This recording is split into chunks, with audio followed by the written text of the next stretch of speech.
Ito po lahat ay dala ng pinakamalaking korupsyon na naganap sa kasaysayan ng ating bansa. Noong 2024 po, 500 billion yung nawala sa President's budget. Bakit pagka mga kontraktor pinapakulong? Bakit pagka yung mga maliliit na engineers pinapakulong? Nakakasuhan ng mabilis. Pero bakit pag lumalapit na sa doorstep ng Malacanang? Bakit pagka mga kabinete na humihinto, umiiwas na sa investigasyon?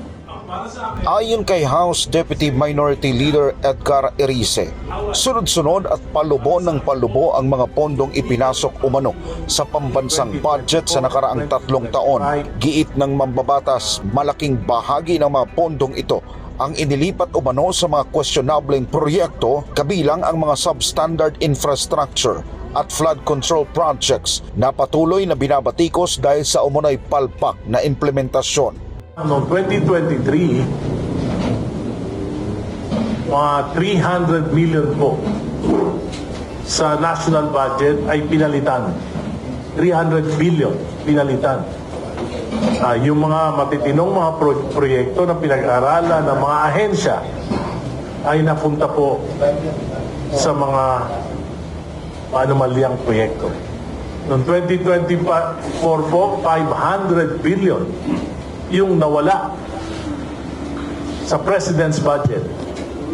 Yung mga matitinong proyekto tulad ng ating mga foreign assisted projects, tulad ng Metro Subway, tulad ng PNR Elevated Railway, lahat po ng budget cover dyan ay tinanggal, inilipat sa unprogrammed appropriations at pinalitan ng mga maanumalyang proyekto. Noong 2025 po, 473 billion po yung inalis sa national budget, pinalitan ng mga maanumalyang proyekto.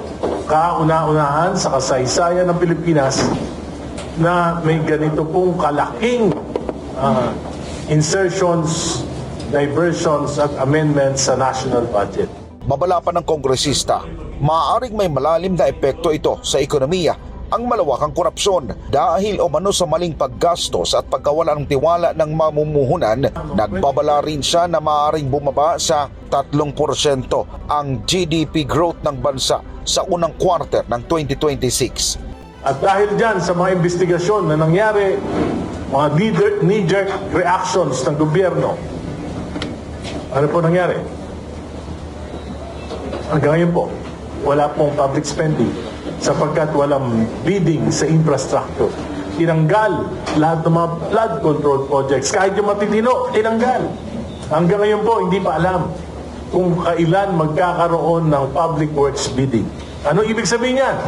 Daan-daan libong mga construction workers wala pong trabaho ngayon. Ano po ibig sabihin yan?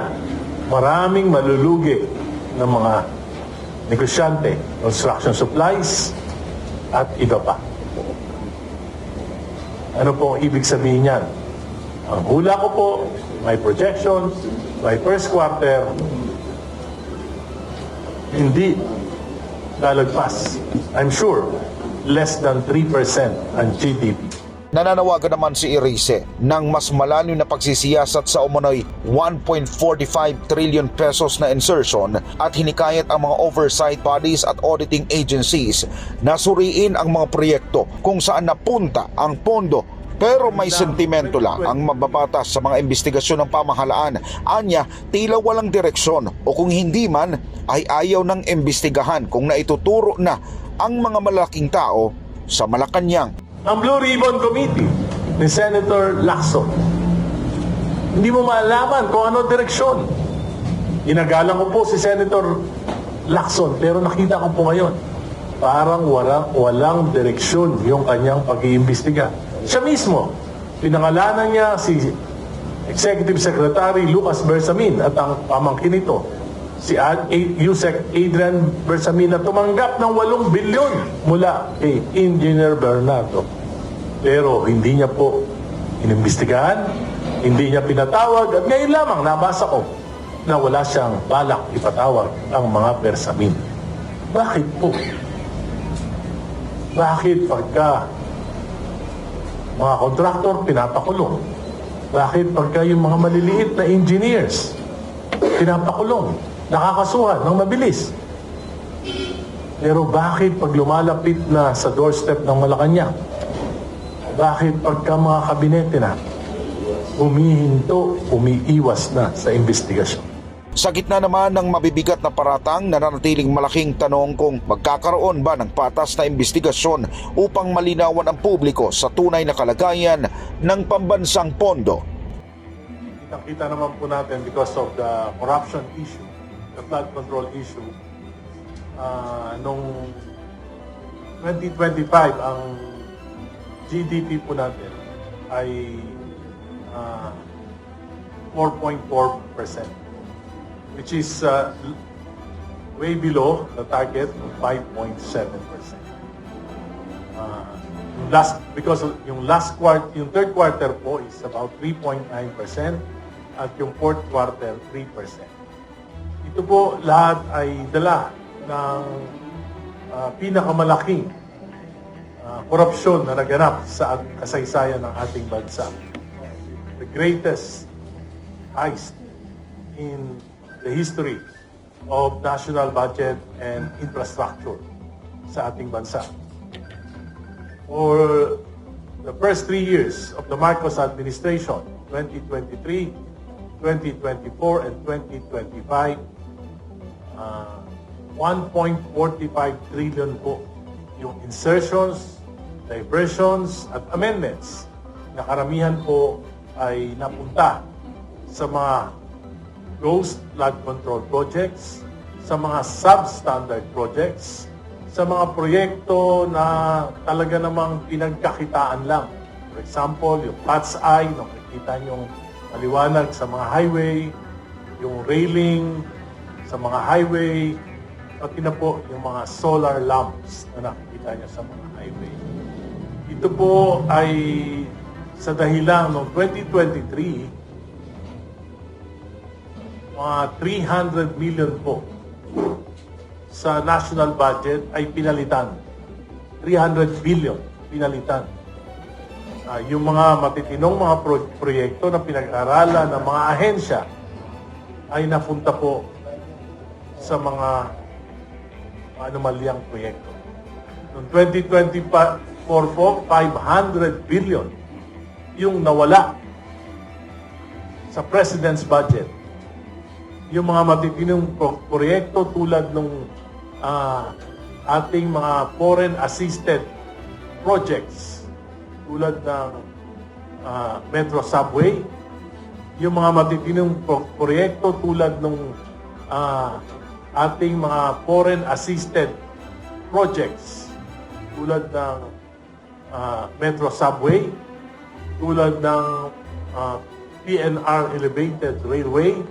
Lahat po ng budget cover dyan ay tinanggal, inilipat sa unprogrammed appropriations at pinalitan ng mga maanumalyang proyekto.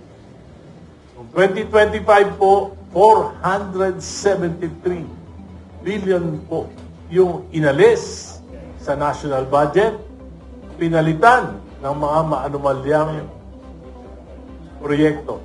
Kauna-unahan sa kasaysayan ng Pilipinas na may ganito pong kalaking insertions, diversions at amendments sa national budget.